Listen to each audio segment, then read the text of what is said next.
E a nossa dica de saúde não podia ser melhor do que daqui do consultório do Dr.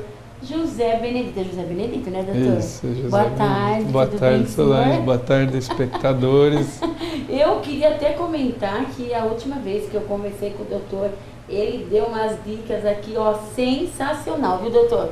Muitas mulheres pediu para dar os parabéns pro senhor. Que bom, que foi muito bom, né? Aproveitando, mandando um beijo. O senhor já tem uma fã, né? A Samanta, né, Samanta? O dia que o senhor tá na TV, ela não perde, que ela fala assim, que o senhor tem uma sabedoria muito grande. Que bom, né? Samanta, fico e feliz. Ela é bem religiosa, assim, então eu admiro a Samanta. Então, Samanta, um beijão para você, e é verdade, né? O doutor José Benedito, além de ser um ótimo oftalmologista, que não tem quem não fale bem do senhor nessa profissão, né? É do fundo do meu coração que eu falo isso. Quando eu falo que eu estou gravando com o senhor, a pessoa fala assim, nossa, que médico, né? Que entende realmente, é dom de Deus, né?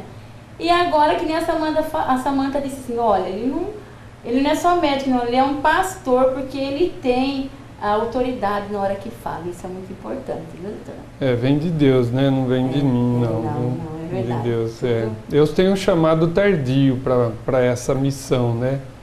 Então eu tenho bastante cuidado, mas ao mesmo tempo tenho bastante zelo com a palavra de Deus. Eu tenho respeitado muito, porque Ele tem passado conhecimento, mas eu tenho tomado cuidado para não falar nada que seja além daquilo que eu recebi. Que é o Senhor que manda. Que é o Senhor que manda, o Espírito Santo é que vai alimentando, né? E tá ainda, gente, é que não deu tempo, né, de nós estarmos gravando. Aquele nosso compromisso está em pé ainda, né? Tá em pé. Que nós vamos fazer um momento, vamos ver se vocês se lembram, né? Vamos ver. Lembra, doutor? É um momento de reflexão. Momento de reflexão. E eu estava falando pro doutor, né, que me mandaram falar pro doutor falar mais sobre relacionamento, tá, doutor? Vamos falar, vamos preparar um tema assim. Né, relacionamento, porque drogas, briga, isso daí, eu acredito, tá precisando falar mais, mas já tem muitos, né, programas que falam, mas relacionamento é muito importante. É mais difícil, realmente. Difícil. E minhas amigas que estão à tarde em casa, elas amam. Às vezes são dicas que o senhor pode estar dando, né? Que pode estar ajudando na vida do casal. Realmente ajuda muito, sim. Então, a gente aprendeu. Começar como relacionamento? Vamos começar. Que não é fácil, né, doutor? Não, mas com Deus dá. Com Deus dá, é verdade. Mas vamos, né, hoje falar dica de saúde. Eu prometo para você que a semana que vem eu vou estar com o Leandro gravando reflexão, tá bom? Que bom. Nós vamos aí, então nós vamos gravar, primeiro tema nosso vai ser relacionamento. E pode ser que não vai dar para gravar tudo uma vez só, não. Eu acho que vai ter que passar um mês falando de relacionamento, porque isso hoje em dia está muito complicado.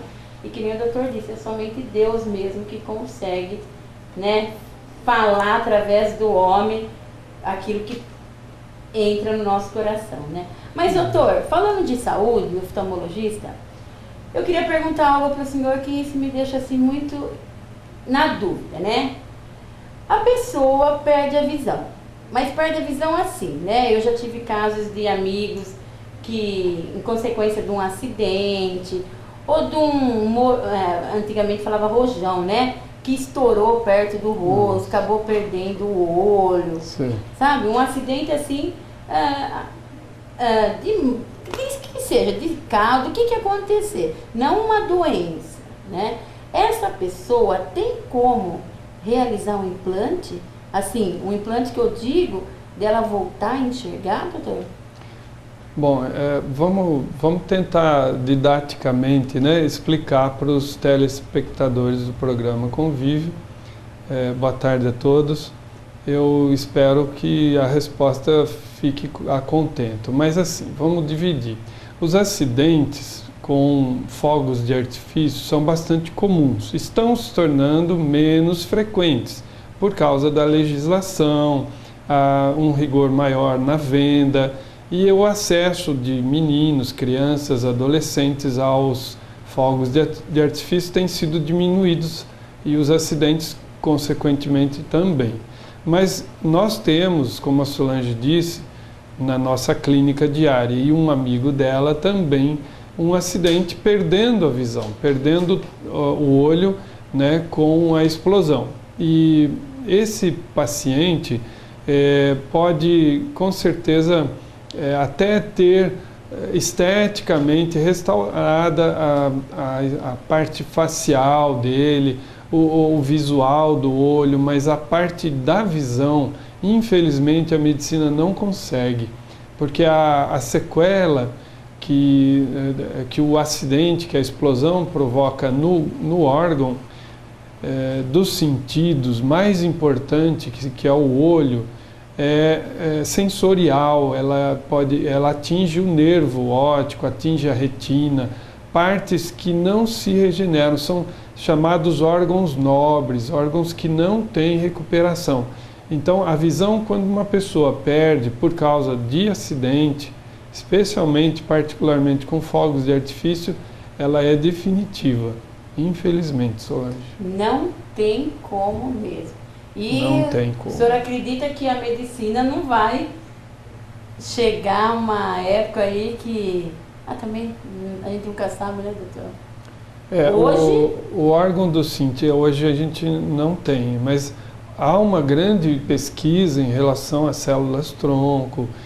A gente sabe que tem serviços já no exterior, e eu acredito que até no Brasil, já fazendo implantes de pedaços de retina, com algum resultado ainda muito pobre, tal, né? Com possibilidades de rejeição, tal, mas que ainda estão em andamento, estão em pesquisa. Mas às vezes isso pode até ser que evolua para melhor, para uma evolução, com certeza deve acontecer. Mas a gente, assim, considera que é muito difícil. Em relação ao sistema nervoso, e o olho é o sistema nervoso projetado para fora do crânio, é muito difícil. Eu, infelizmente, não tenho boas notícias em relação a isso. Usar equipamento é fundamental. Gente, não é incômodo, é como o cinto de segurança, né? No começo a gente falava amassa a camisa, não faz mais nada, né? E hoje você vê que salva a vida, né? É uma coisa bastante séria, usar equipamento de segurança mesmo. Porque um acidente ele vai com o rosto assim, né? O rosto. E isso acaba... E o veículo ele está numa velocidade, né? Tal que você não tem força muscular para se segurar no banco. Então, quando ele bate, ele para repentinamente, o teu corpo continua, né? E vai bater de encontro a uma coisa que parou abruptamente. Isso vai causar um trauma terrível, né?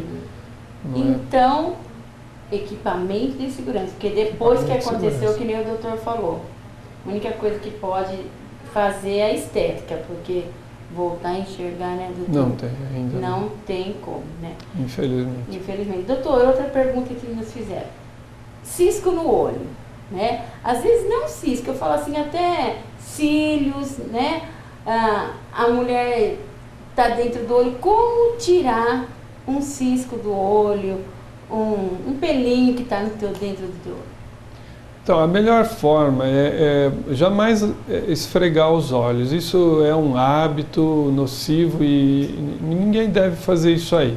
Mas vamos pensar numa coisa assim emergencial. Você está numa festa e ali você não tem nada para usar, não tem colírio, não tem soro fisiológico. Então você vai até o toalete e você coloca lá, abre a torneira e você coloca o rosto e vai lavando com a água da torneira, água corrente. E essa água normalmente até certo ponto vai, né, remover o corpo estranho, o cílio, às vezes é um resíduo de maquiagem, pode até ser alguma poeira, algum vento que levou, né, uma partícula de uma planta que você está próximo, e aquilo incomoda bastante. Mas a maneira mais correta é lavar com água corrente. Mas e se aquele cisco está no cantinho do olho, assim, muitas pessoas pegam, né, eu já vi, ou coloca o dedo para tentar tirar, ou pega um cotonete, e aí, doutor, não é? Não é correto. Assim como o cotonete na orelha também é um hábito, né, que não deve ser realizado por ninguém, né, a não ser pelo seu médico, que tem habilidade, tem destreza, mas nós temos que tomar o cuidado, porque você, ao invés de tirar o cisco, você pode provocar ali uma lesão na mucosa do olho, de forma que ali você vai causar uma conjuntivite e antes apenas um corpo estranho te incomodando, que poderia sair com um banho de água de torneira, né? É melhor. Coçar os olhos. Errado, totalmente. Então nós temos coisas bem, bem práticas para explicar sobre coçar os olhos. Então a primeira coisa, torna-se um hábito. E todo hábito, como coçar os olhos, é ruim, é nocivo. O primeiro problema que o coçar os olhos vai causar é uma irritação da conjuntiva, né?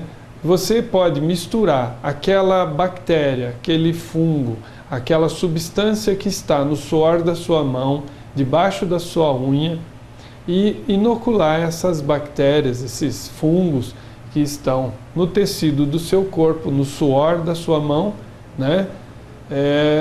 Misturado com a lágrima, vai ali então causar uma conjuntivite, que pode ir de graus variáveis, desde apenas uma irritação até, né, casos em que você desenvolve uma conjuntivite com catarro, com secreção, com excreção purulenta, né?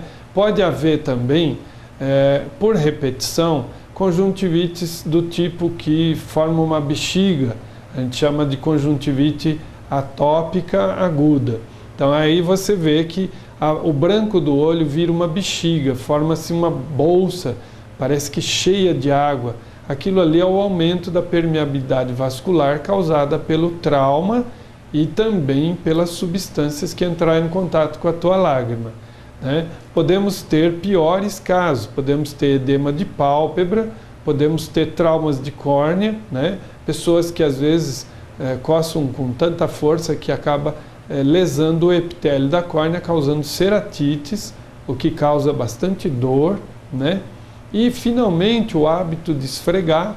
Eu tenho na família um sobrinho que evoluiu para uma doença chamada ceratocone, que é uma distrofia da córnea causada pelo hábito de coçar desde criança. Então o hábito de coçar continuamente pode levar você até a cegueira. Isso é sério e não é exagero. O maior número de transplantes é realizado em pacientes que coçam os olhos e desenvolvem ceratocone. A doença ceratocone é causada, na maioria das vezes, em pessoas alérgicas que costumam coçar os olhos. Então, todo hábito, ele é, de certa forma, ele pode até ser um hábito bom, né? Vamos pensar que você ora a Deus todo dia, é um hábito bom. Mas coçar os olhos está longe de ser um bom hábito, né? Então, para tirar um hábito, para adquirir um hábito, dizem que é preciso de 40 a 60 dias. Para você adquirir um hábito de beber, o hábito de fumar, o hábito de você fazer as suas orações, é preciso de 40 a 60 dias. Para você tirar, é muito difícil. Então, por exemplo, vamos pensar no hábito de coçar. Qual é o primeiro modo que você pode usar, né? Você ter ali a sua própria vontade, né, de resolver aquilo ali. Deu certo? Ótimo. Sua força de vontade foi capaz. Não foi? Então aí você vai procurar um profissional. E aí com o profissional, analisando, examinando o seu olho para ver a causa dessa coceira, desse hábito que você adquiriu, né, para medicar você e ir, então, aos poucos, removendo esse hábito nocivo, né? Um alergista, ou às vezes, se é o hábito de coçar os olhos, então um oftalmologista pode te ajudar bastante. Verdade, doutor. Então não é assim, por ele mesmo que ele vai Nem parando. Sempre. Verdade. Nem sempre ele consegue. Nem sempre o o homem é capaz de tirar hábitos adquiridos. Tem que estar procurando. Tem que estar procurando. E o senhor já teve casos assim que o senhor já conheceu que teve consequência grave? Então, eu disse na família, recentemente eu tive um sobrinho que foi, né, submetido a transplante de córnea por justamente ser um paciente que nasceu muito alérgico e desde criança os pais sempre trataram, sempre cuidaram, mas ele adquiriu o hábito de coçar. E por uma razão talvez particular dele, do organismo dele, da córnea dele, ser mais delicadinha, o hábito de coçar levou ele a um ceratocone severo. E ele perdeu a visão, totalmente. Então ele só via vulto. E aí então entrou na fila dos transplantes e foi chamado há alguns meses, ele fez o transplante, está ótimo, graças a Deus. Mas por consequência do hábito de coçar. Então temos que pensar sobre isso. Temos que, hoje, tarefa do dia, gente, é sobre quem tem costume de ficar coçando os olhos, né? Eu, graças a Deus, não tenho mesmo, mas eu vejo aqui, né, o menino aqui que está sempre comigo, ele é terrível, é o dia inteiro com a mão no olho, mas eu achava que isso não era nada, né, doutor? Então, realmente, pode chegar a perder a visão. Sim, pode chegar. Claro que não é todo mundo que coça os olhos, né? Como eu disse, são graus, né? Isso, mas é preciso alertar as pessoas, né? Porque vai coçando, né? E... amei, gente. Isso daí pra mim foi... Já podia ir embora tranquila daqui hoje. Lente de contato colorida. Faz mal pra vista ou lente geral? A pergunta, então, é uma pergunta geral. Vou tentar responder de uma maneira prática, para todos entenderem. Lente de contato, seja incolor, seja para corrigir grau, seja para apenas estética, né? Ela é um corpo estranho. Nossos olhos têm que ser ensinados a usar, a suportar o corpo estranho. E isso deve ser feito meticulosamente, com a orientação de uma pessoa profissionalmente. Ela vai te ensinar os passos de como você fazer, né? De como você limpar essa lente, como você vai colocar, como você vai tirar ela do olho. E os problemas que forem surgindo, essa profissional vai orientar você como solucioná-los da maneira mais correta. Se você souber usar, não importa que lente seja, se você souber usar, se você seguir as normas de segurança, novamente falando aqui, né, de profissionalmente orientados, não vai ter problema. Você pode até desenvolver alguma alergia. Pacientes com alergia também, às vezes, rejeitam lentes, né? Mas o seu profissional te orientando, te monitorando semestralmente, você dificilmente vai desenvolver algum problema, mesmo com lentes coloridas. Então, nada de ficar comprando lente colorida aí, né, doutorinho? Eu não aconselho. Né? Ficam comprando, não é aconselhável. Não é aconselhável. De maneira nenhuma, né? Isso. Tem alguma contraindicação o uso de lente de contato? Alguma pessoa que não pode? Existem pessoas com... Hoje é uma coisa mais ou menos epidêmica. Falo mais ou menos por uma razão, a gente não sabe quanto, mas provavelmente 100% das pessoas, dos seres humanos, estão apresentando, pelas alterações climáticas, de ar, de composição de chuva, da poluição, da acidez, né, da água, né, estão desenvolvendo uma espécie de chamado olho seco, ou uma síndrome do olho seco. E as pessoas podem ter olho seco leve, olho seco moderado, olho seco severo, né? Olho completamente seco. Então, essas pessoas, elas têm de acordo com a severidade da secura, elas têm uma contraindicação para o uso de lentes de contato, né? Esse é um ponto.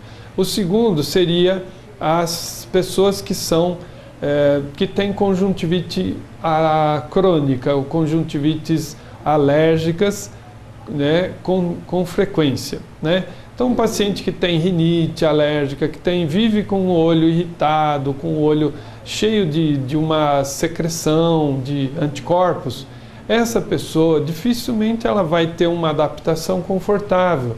Talvez ela não tenha nenhuma visão confortável.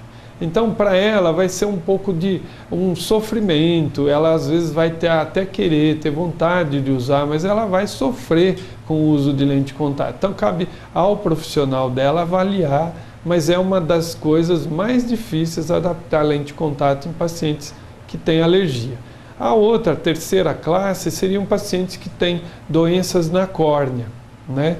Diversas doenças, eu não vou aqui especificar, porque também não cabe a pergunta, mas se o seu profissional avaliar e você tiver uma doença de córnea, um exemplo, né? Ceratocone, posso usar lente de contato? Depende do seu profissional, mas em geral são lentes especiais.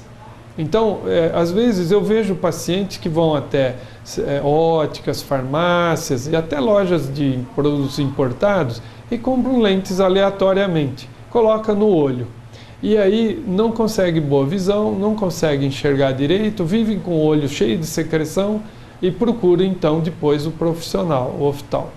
Aí o oftalmo, né, normalmente diagnostica que ela tem um problema de córnea e que ela não poderia usar a lente. E que a lente de contato prejudicou, piorou o quadro da doença que ela tinha de base. Então, jamais fazer adaptação sem que um profissional oriente você. E tem lente de contato, tem um tempo certo para o uso, ou o ano todo para estar usando, tem um tempo? Então, lentes de contato, nós temos basicamente dois tipos. Aquelas que são de uso contínuo, a gente diz assim, são de trocas anuais, que são lentes feitas de um material que é para durar, a engenharia projetou para que esse material dure um ano. Existem lentes que duram mais, mas vamos pensar. Essa é uma lente de uso mais de troca anual. E existem as lentes descartáveis, são lentes de contato projetadas pela engenharia para que durem 30 dias. A média das lentes de contato é 30 dias. Quer dizer, eu sei pacientes meus que usam mais de 30 dias. Então eu explico assim: quando você abre uma caixinha de leite longa-vida, você vê ali escrito que é para ingerir ou consumir em 3 dias. Se você for consumir no 4º dia, como é que vai estar o gosto desse leite? Azedo. Você vai tomar? Provavelmente não. Talvez tome. Esqueça. Não percebeu, mas no gosto vai perceber e vai jogar fora. A lente de contato é a mesma coisa. Se você usou 30 dias e passar 35, 40 dias, ela vai estar azedando no seu olho. Então, forma de dizer, né? Mas ela vai estar se decompondo no seu olho. Ela vai estar contaminada, provavelmente deteriorando os espaços que transmitem oxigênio para o teu olho, para a tua córnea, para o epitélio dela, vão estar obstruídos. Essa lente vai trazer problema para você. Então, se é para usar 30 dias, observe, coloque no dia 1º, anote a data e quando der 30 dias você joga ela fora e troque.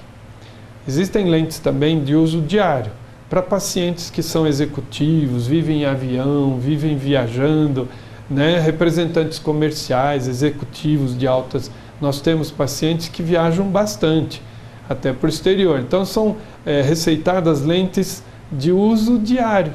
Então ele usa até a noite, joga fora, dorme, no outro dia ele coloca um par novo. São pessoas que precisam, exigem, né, esse tipo de lente. Mas a maior parte das lentes descartáveis é para usar 30 dias. E eu qualquer dia eu vou estar, né, porque nosso tempo é curto, eu vou vir aqui só para o senhor falar sobre vários tipos de lente. Tá bom. Queria que o senhor deixasse uma mensagem final como nosso pastor. Eu posso usar um verso da Bíblia? Então, licença. Quando a gente abre a Bíblia, para nós que somos cristãos, né, a Bíblia é a palavra de Deus. E ela deve ser a regra de vida e a regra de fé. Por esse livro, por esse ensino, nós aprendemos tudo que precisamos aprender sobre Deus. E também aprendemos aqui como viver com os irmãos. Então, o grande mandamento qual é? Amar a Deus sobre todas as coisas. E o segundo, amar ao próximo como a si mesmo. Isso foi o que Jesus ensinou, né? Então, é aqui nesse livro que você vai aprender. Só que eu aprendi a ler esse livro ao longo de uma vida, tentando estudar e dormindo muitas vezes, tentando aprender. Eu aprendi com alguém me ensinando. Então, eu vou ensinar uma coisa que eu aprendi com um pastor. O primeiro verso da Bíblia, o capítulo número 1 do livro de Gênesis, é o primeiro versinho. No princípio criou Deus os céus e a terra. Veja só, eu sou médico, eu aprendi a evolução de Darwin. Para eu aceitar esse verso foi muito difícil. Então, quando eu aceitei esse verso, eu aceitei a Bíblia toda. Então veja bem, quando você abre este livro, você tem que crer que tudo que existe nele foi inspirado pelo Espírito Santo de Deus e tudo que tem nele é bom. Tudo que existe aqui é bom. Então estude a Bíblia, leia a Bíblia, durma com ela do lado do teu travesseiro, na sua escrivaninha, faça uso da Bíblia, não deixe ela aberta na sala como um enfeite. Não pense que o livro é sagrado, o que está escrito nele é sagrado, mas o livro em si é um livro qualquer. Se você não ler, se você não usar, ele não vai servir para nada.